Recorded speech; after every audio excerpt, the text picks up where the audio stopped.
আসসালামু আলাইকুম এভরিওয়ান, আশা করছি সবাই ভালো আছেন। আমিও আলহামদুলিল্লাহ ভালো আছি। এই বছর ২৭ রোজায় আমার ছোট ভাই পর্তুগাল থেকে আমাদের সাথে লাস্ট ৪টা রোজা আর রোজার ঈদ পালন করবে, তাই আমরা সবাই ওর জন্য অপেক্ষা করছিলাম। খুবই ঝটপট একটা ডেজার্ট আইটেম বানিয়ে নিচ্ছি, সেটা হলো মিনি একটা পুডিং। জাস্ট ব্লেন্ডারে ৩টা ডিম, ১ কাপ দুধ, পরিমাণ মতো চিনি আর একটা পাউরুটি ব্লেন্ড করে নিয়ে ক্যারামেলের মধ্যে ঢেলে দিলাম। এবার ১৫ মিনিটের মতন পানিতে ভাপিয়ে নিব। এই পদ্ধতিতে পুডিং বানানো খুবই সহজ, কোনো লাম্পস যেন না থাকে, যার কারণে ছেঁকে নিচ্ছি। অপরদিকে রাতের জন্য রান্না চড়িয়ে দিয়েছি। ছোট ভাই ঘন ডাল খেতে পছন্দ করে, তাই ঘন ডাল বসিয়ে দিয়েছি। সামুদ্রিক ওরাতা মাছ ফ্রাই করে নিয়েছি। আমাদের দেশীয় ছড়ি দিয়ে ওরাতা মাছ রান্না করব। এদিকে ফাঁকে এসে ওর বেডটাও ঘুচিয়ে নিয়েছি আমার আম্মুর দেওয়া দেশের চাদর দিয়ে। তো এই তো মাছটা একদম রেডি। এদিকে ইতালিয়ান ভিয়েতা শাকও ভাজি করে নিয়েছি, আর সাথে ঘন ডাল দিয়ে ভিয়েতা শাক। রাতে রান্নাবান্না শেষ করে সামান্য কিছু ইফতারের আয়োজন করে নিচ্ছিলাম। ডালের বড়া কিংবা পেঁয়াজু, যে যেটাই বলেন না কেন। রোজার প্রথম দিকে তো বেশ কয়েকদিন করেছিলাম। রোজার মাঝখানগুলোয় ভাজা পোড়া একটু গ্যাপ দিয়েছিলাম।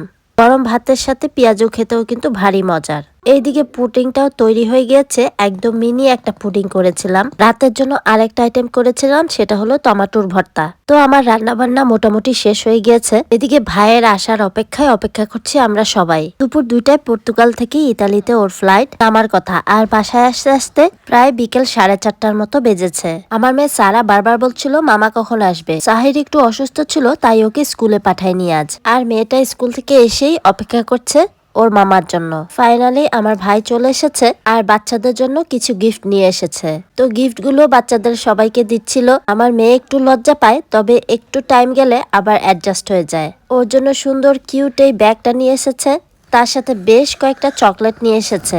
তাহিরের জন্য সুন্দর একটা পাজল নিয়ে এসেছে, আর সারার জন্য ক্রাফটের একটা বুক, সাথে এই কিউট ইউনিকর্ন হ্যাটটাও নিয়ে এসেছে। সারা তো এটা পেয়ে মহা খুশি, খুব পছন্দ হয়েছে ওর। ক্রাফট বুকটাও ওর অনেক বেশি পছন্দ হয়েছে। প্রতিদিনই দেখা যায় এই ক্রাফটের বুকটা দুটো করে ডলের ডেকোরেশন করে। ওর মামা বুঝিয়ে দিচ্ছিল কিভাবে কি করতে হবে। ২ বছর আগে যখন এসেছিল তখন দেখেছিল যে সারা ক্রাফট টাইপের কাজগুলো বেশি পছন্দ করে। গিফট পেয়ে সাথে সাথেই বসে গেছে ক্রাফট বানাতে। এদিকে ডলের জন্য ড্রেস কেটে নিচ্ছে। প্রায় ১০ মিনিটের মতন ওর ক্রাফটটা বানানো শেষ।